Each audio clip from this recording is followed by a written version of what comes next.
Chaque seconde, ce sont plus de 12 000 tasses de café qui sont bues dans le monde.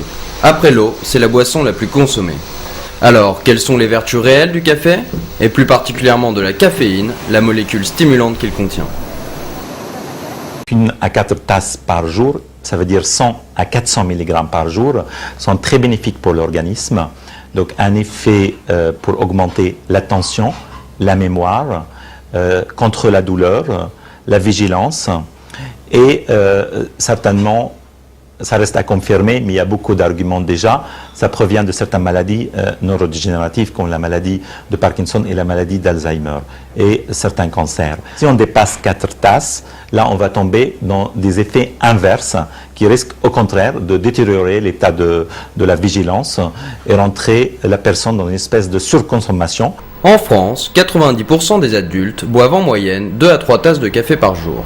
Dans votre vie professionnelle, il améliorera votre attention et votre mémorisation. Il est donc utile d'en boire intelligemment avant un entretien ou un examen. Mais rares sont ceux qui savent comment évaluer la quantité de caféine contenue dans leur tasse. Entre un arabica et un robusta, par exemple, le robusta contient 2 à 3 fois plus de caféine qu'un arabica.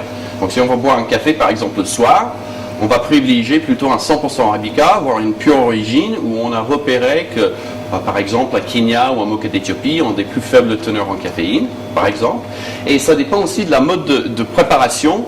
Le mode de préparation va décider aussi la quantité de caféine qui va finir dans la tasse. Donc, comme l'expresso n'a que 25 secondes d'extraction, 25 secondes de contact avec l'eau, on va extraire cette caféine pendant que 25 secondes.